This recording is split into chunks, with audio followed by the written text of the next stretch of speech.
നമ്മളെയൊക്കെ സൃഷ്ടിച്ചത് ഒരു ദൈവമാണ് എങ്കിൽ ആ ദൈവത്തെ ആരാണ് സൃഷ്ടിച്ചത്? ഒരു വല്ലാത്ത ചോദ്യമാണത്.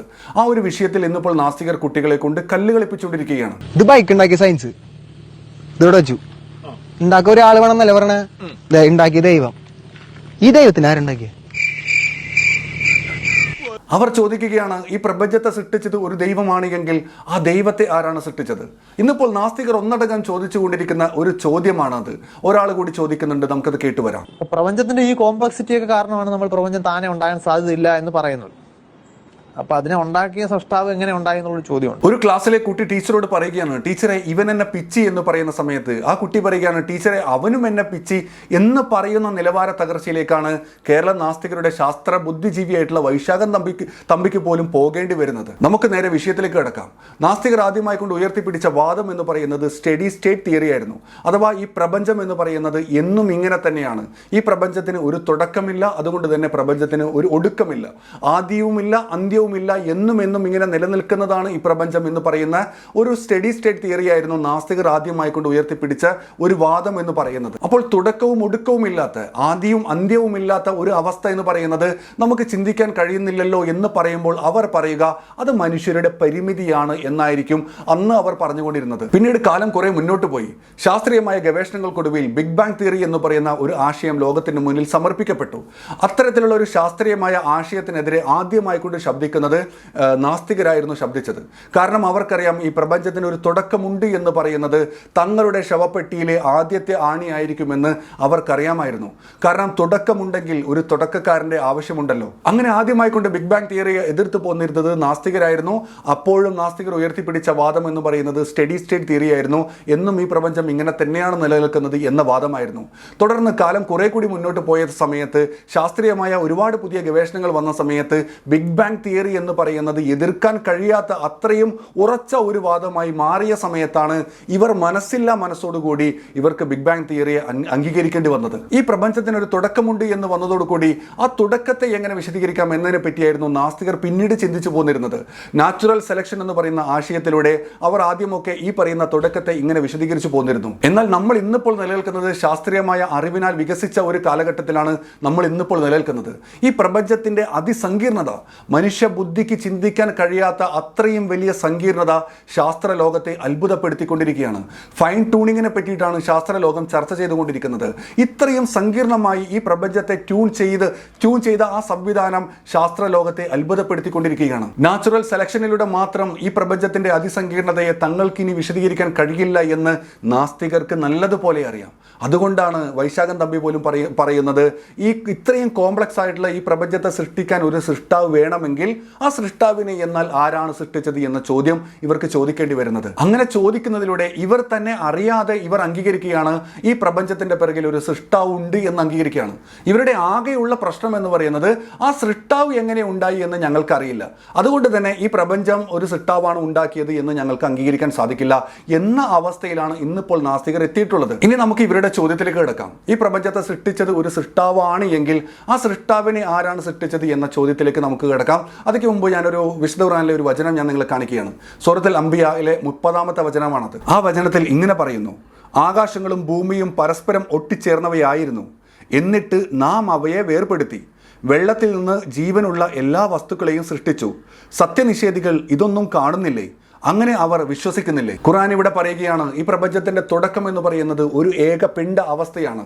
പിന്നീട് നാമാണ് അഥവാ ദൈവമാണ് ഈ പ്രപഞ്ചത്തെ സൃഷ്ടിച്ചത് എന്ന് ഖുർആൻ ഇവിടെ പറയുകയാണ്. നമ്മുടെ ബിഗ് ബാങ് തിയറി എന്ന് പറയുന്ന ആശയം മുന്നോട്ട് വെക്കുന്നത് ഈ പ്രപഞ്ചം എന്ന് പറയുന്നത് അതിൻ്റെ തുടക്കം എന്ന് പറയുന്നത് ഒരു സിംഗുലാരിറ്റി ആയിരുന്നു, ഒരു ഏകപിണ്ഡ അവസ്ഥയായിരുന്നു ഈ പ്രപഞ്ചത്തിന്റെ തുടക്കം എന്ന് ബിഗ് ബാങ് തിയറി നമ്മളോട് പറയുന്നു. പിന്നീടാണ് ഈ പ്രപഞ്ചം ഇങ്ങനെ സംവിധാനിക്കപ്പെട്ടത് എന്ന് ബിഗ് ബാങ് തിയറി നമ്മളോട് പറയുന്നുണ്ട്. അപ്പോൾ എന്താണ് ഈ പറയുന്ന ഏകപിണ്ഡ അവസ്ഥ അഥവാ സിംഗുലാരിറ്റി എന്ന് പറയുന്ന അവസ്ഥ എന്താണ്? അത് നമുക്ക് ചിന്തിക്കാൻ പറ്റാത്ത ഒന്നാണ്. നമ്മളുടെ ബുദ്ധിക്ക് പ്രവേശിക്കാൻ സാധിക്കാത്ത ഒരവസ്ഥയാണ് ഈ പറയുന്ന സിംഗുലാരിറ്റി എന്ന് പറയുന്നത്, അല്ലെങ്കിൽ ഏകപിണ്ഡ അവസ്ഥ എന്ന് പറയുന്നത്. കാരണം നമ്മുടെ ചിന്തകൾക്ക് പരമാവധി ചെന്നെത്താൻ സാധിക്കുന്നത് പ്രപഞ്ചം ഉണ്ടായതിനു ശേഷമുള്ള അവസ്ഥ വരെയാണ് നമ്മുടെ ചിന്തകൾക്ക് പോലും പരമാവധി എത്തിപ്പെടാൻ സാധിക്കുന്നത്.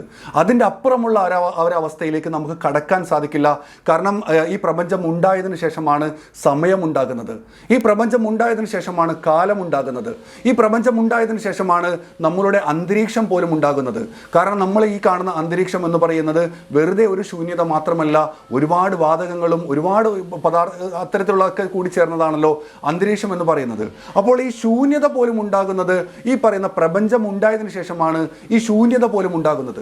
അപ്പോൾ അതുകൊണ്ട് തന്നെ ഈ പ്രപഞ്ചം ഉണ്ടാകുന്നതിന് മുൻപുള്ള ഈ പറയുന്ന സിംഗുലാരിറ്റി അല്ലെങ്കിൽ ഏക പിണ്ഡ അവസ്ഥ എന്ന് പറയുന്നത് നമ്മുടെ ബുദ്ധി കൊണ്ട് ചിന്തിക്കാൻ പറ്റാത്ത ഒരു അവസ്ഥയാണ്. എന്നാൽ ഇവിടെ നാസ്തികരുടെ ഒരു കാപട്യം നമ്മൾ തിരിച്ചറിയുന്നത്, ഇന്നിപ്പോൾ നമ്മൾ പറയുകയാണ് ഈ പ്രപഞ്ചത്തിന്റെ സൃഷ്ടാവ് എന്ന് പറയുന്നത് ആദ്യവും അന്ത്യവും ഇല്ലാത്ത, തുടക്കവും ഒടുക്കവും ഇല്ലാത്ത, എന്നെന്നും ഇങ്ങനെ നിലനിൽക്കുന്ന ഒരു മഹാശക്തിയാണ്, പ്രപഞ്ചത്തിന് അതീതമായ ഒരു മഹാശക്തിയാണ് എന്ന് പറയുമ്പോൾ അത് അവർ പറയുന്നത് തുടക്കവും ഒടുക്കവും ഇല്ലാത്തത് എന്ന് പറയുന്നത് ഞങ്ങൾക്ക് ഉൾക്കൊള്ളാൻ സാധിക്കുന്നില്ല എന്നാണ് അവർ പറയുന്നത്. എന്നാൽ ഇവർ തന്നെയല്ലേ ആദ്യത്തിൽ സ്റ്റഡി സ്റ്റേറ്റ് തിയറി എന്ന് പറയുന്ന ആശയത്തെ മുറുകെ പിടിച്ചുകൊണ്ടിരുന്നത്.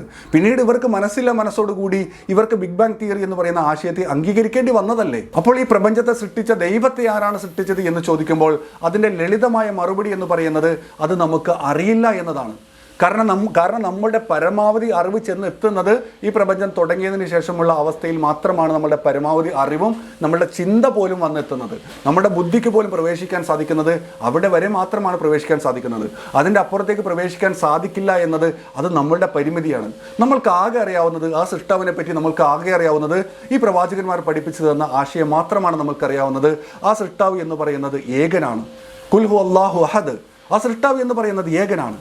ആ സൃഷ്ടാവ് എന്ന് പറയുന്നത് സ്വയം പര്യാപ്തനാണ്, മറ്റാരെയും ആശ്രയിക്കാത്തവനാണ്. അല്ലാഹു സമദ് എന്ന് പറയുന്ന ആശയം. അതുപോലെ തന്നെ ആ സൃഷ്ടാവ് ആരുടെയും പിതാവല്ല, ആ സൃഷ്ടാവ് ആരുടെയും പുത്രനുമല്ല.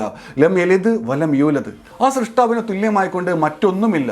ഇത്തരത്തിലുള്ള ചെറിയ ചെറിയ അറിവുകൾ മാത്രമേ, നമ്മൾ അറിയേണ്ടതായ ഇത്തരത്തിലുള്ള അറിവുകൾ മാത്രമേ ആ സൃഷ്ടാവ് നമുക്ക് പഠിപ്പിച്ച് തന്നിട്ടുള്ളൂ. അല്ലാതെ ആ ദൈവം എങ്ങനെ ഉണ്ടായി, ആ ദൈവത്തെ ആരാണ് സൃഷ്ടിച്ചത് എന്ന അറിവിലേക്ക് പ്രവേശിക്കാൻ നമ്മളുടെ ബുദ്ധി പര്യാപ്തമല്ല. അതുപോലെ തന്നെ ആ സൃഷ്ടാവിനെ പറ്റി നമുക്കറിയാവുന്ന ഖുർആൻ പഠിപ്പിച്ചതുപോലെ തന്നെ അല്ലാഹു ലാ ഇലാഹ ഇല്ലാ ഹുവൽ ഹയ്യുൽ ഖയ്യൂമാണ്. എന്നെന്നും ജീവിച്ചിരിക്കുന്നവനാണ്.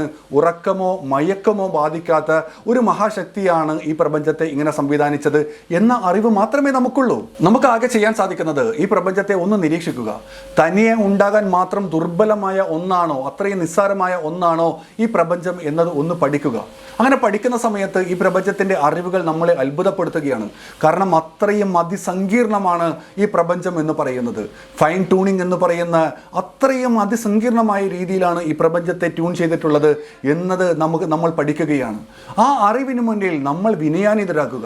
ഈ പ്രപഞ്ചത്തെ ഇത്രയും സങ്കീർണമായ രീതിയിൽ സംവിധാനിച്ച ആ സൃഷ്ടാവ് എത്രമാത്രം മഹത്വമുള്ളവനാണ് എന്ന ചിന്തയാണ്, എന്ന ധിക്കറാണ് നമ്മുടെ ഉള്ളിലേക്ക് വരേണ്ടത്. അതല്ലാതെ ഇത്രയും കോംപ്ലക്സ് ആയിട്ടുള്ള പ്രപഞ്ചത്തെ സൃഷ്ടിക്കാൻ ഒരു സൃഷ്ടാവ് വേണമെങ്കിൽ ആ സൃഷ്ടാവിനെ ആരാണ് സൃഷ്ടിച്ചത് എന്ന ചോദ്യം എന്ന് പറയുന്നത് മനുഷ്യ, നിന്റെ അഹങ്കാരത്തിന്റെ ചോദ്യമാണ്. കാരണം നിന്റെ അറിവ് എവിടെ വരെയാണ് ചെന്നെത്തുന്നത്?